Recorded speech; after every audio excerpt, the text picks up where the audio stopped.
the 9th IAPM headquarters series. Today, our eminent guest speakers will share their expertise on interpretation of gastrointestinal mucosal lesions and microbiology. Hope this is going to be a great learning experience for all of you. Let's begin our first session. The speaker for this session is our guest speaker, Dr. Anna Bollywood from CME Vellore. She will be speaking on biopsy interpretation of GI lesions. And to chair this session, I invite Professor G.S. Acharya, ex-professor and attorney, oncopathology, Acharya Harihar Regional Cancer Institute, and Professor Maya Nanda, ex-professor and head, Department of Pathology, SCB Medical College, Cuttack. Mr. P. Madam Chief.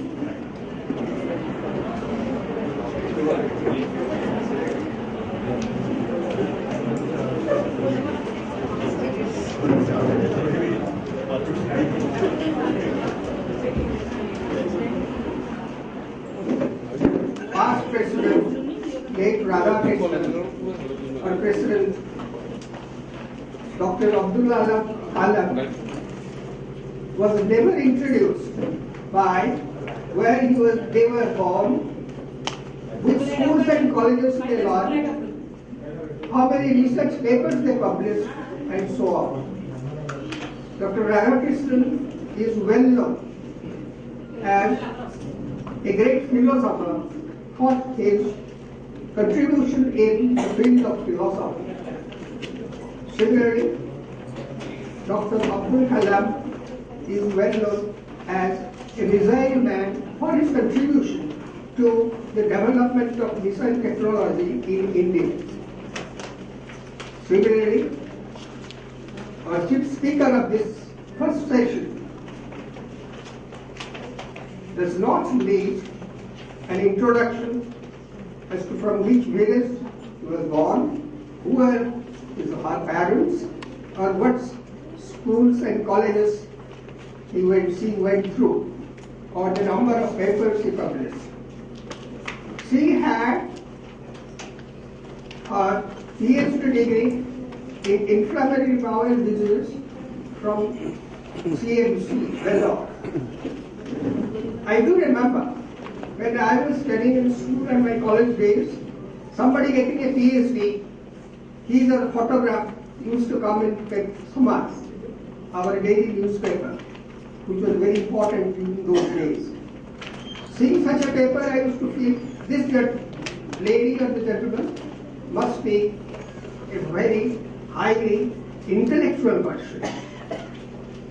Still I remember, and I feel, I am confident that she is also one of that intelligent and intellectual person to get a PhD degree. She is now the Vice Principal of the Undergraduate College at CME Vellore. With her shrill voice, her eloquent talk and lucid presentation, she will better introduce herself to you. With this, I present her to deliver her presentation. Thank you, ma'am.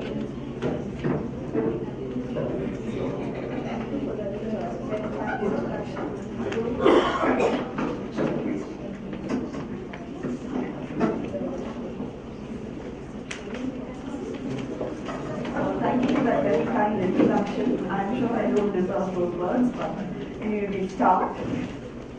Just before I start, how many of you can raise your hands for seeing mucosal biopsies on a regular basis? Okay, so quite a lot of you. Actually, even in our institute, bulk of our cases are the maximum number of any specialty we get is GI. So we actually have 3 or 4 people working on GI biopsies alone every week.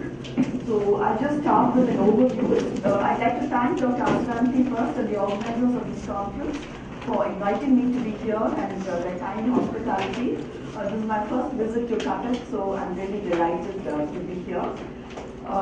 My talk on the overview of GI mucosal biopsy.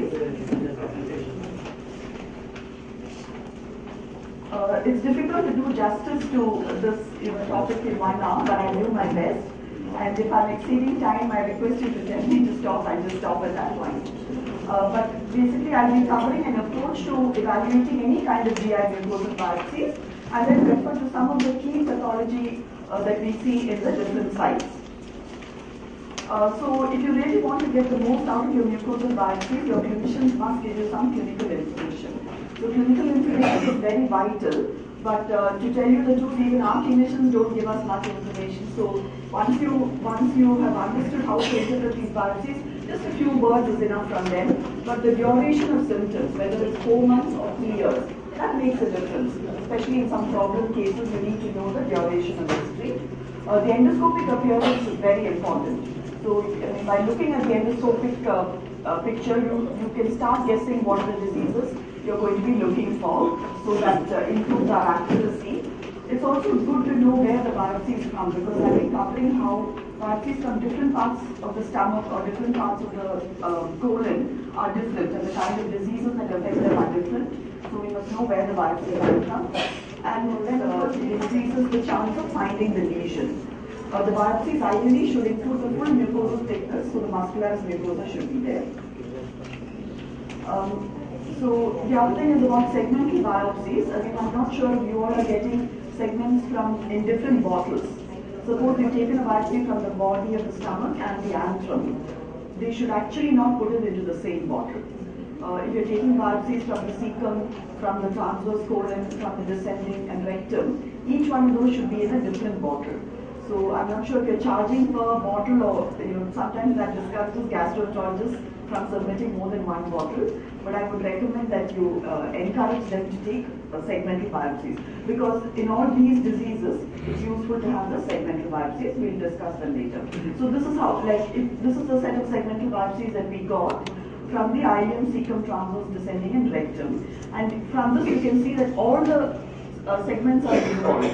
Okay, quite significantly. The ileum actually is less than the colon. So this is a disease which is causing pancolitis, and we'll be looking at the details later.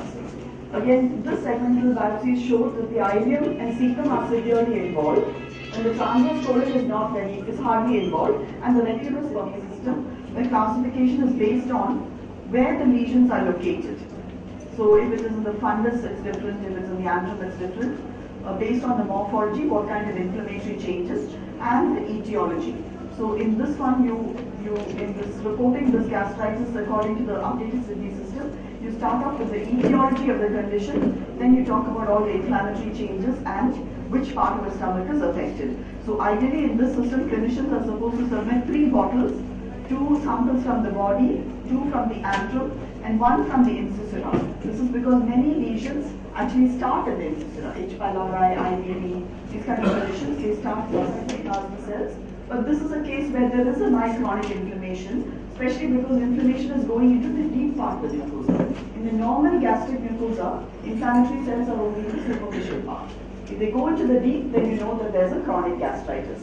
And you see in this condition, there's more inflammation than this. This will be called a moderate chronic gastritis. Here there are a lot of inflammatory cells between the fovulae, so this is a severe chronic inflammation. Activity is actually, you get neutrophils both in the epithelium and in the lamina propria, but activity is graded based on neutrophils in the epithelium only. So here you have a fovulitis where there are few neutrophils in the epithelium. This is the focus of severe fovulitis. A lot of neutrophils in the epithelium. Again, atrophy of glands. Our lovely lady to reduce the talk, because we want to ask to start at 9 and close it at 10. We started at 9:50. Therefore, I wanted that I must close it. Our chief guest for this occasion is Professor M.C. Naik, Professor Naik is Professor Emeritus at AIMS, as well as advisor and chairman, Department of Pathology, and chairman, Research Committee at Sir Gangaram Hospital, Bidanasi. Professor Naik has more than 250 original papers in various national and international journals of research.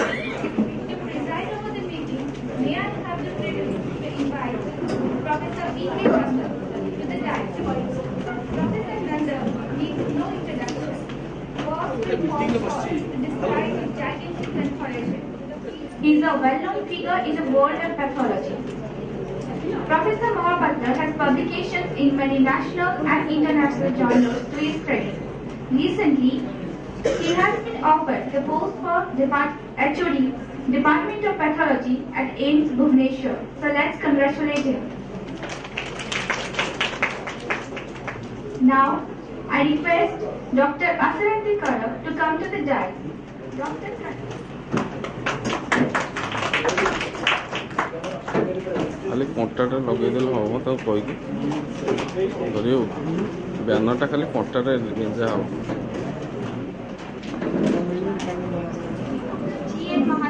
President IAPM for the year 2010.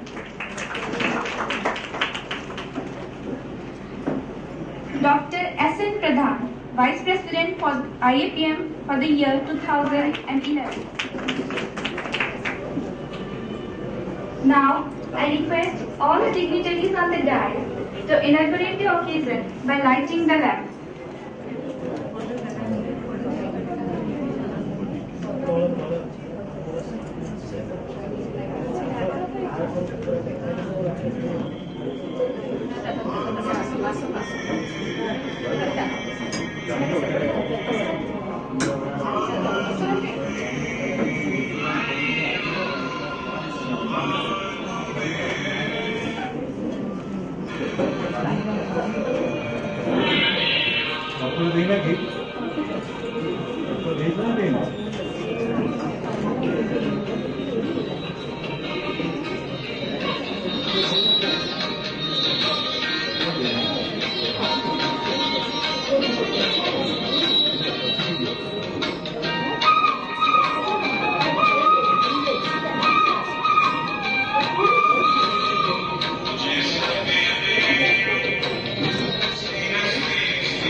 Now, I request Professor N. Suparija to introduce our chief guest.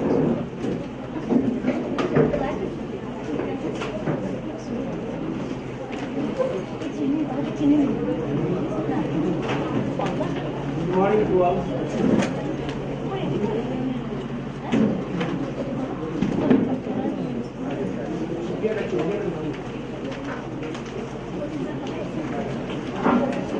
A very proud and privileged moment for me to stand before you to introduce our chief guest, Professor N.C. Nayak, a legendary figure in the pathology, not only in India, but in abroad also. It is a great day that I met Professor Nayak at San Francisco, Fremont, and the temple of Lord Jagannath on the day of Snana Purnima. With a brief introduction with him, I asked about Professor Nanga in Central College, Bhopal University, with the several honors and medals. Received the first Rockefeller Foundation Fellowship in India, who the postgraduate in pathology, which is completed at Medical College Lucknow, with an award-winning thesis on experimental. Respected dignitaries on the dais, revered teachers, colleagues, delegates, professors, and my beloved students. As the love of what you are doing exceeds the level of doing it. I repeat, as the love of what you are doing exceeds the level of doing it, success is inevitable. And with the love and confidence you have bestowed on us, I mean the members of Headquarter Advisory Committee. We have done many outstanding progress on many initiatives in many major fields.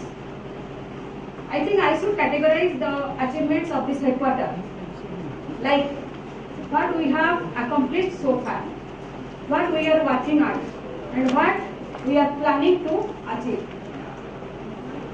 Now, if you retrospectively analyze the last year's activities of this IAPM headquarter, the last IAPM headquarters CME, the 8th one, was unique in the sense that it had a record number of attendance of 120 delegates, inaugurated by the Honorary Secretary IAPM Dr. D.K. Misra, with excellent deliberations on breast and thyroid cytology by Dr. Gita Jairam, the eminent cytopathologists of our country, with the efficient guidance of Professor Jaiswal as the organizing secretary.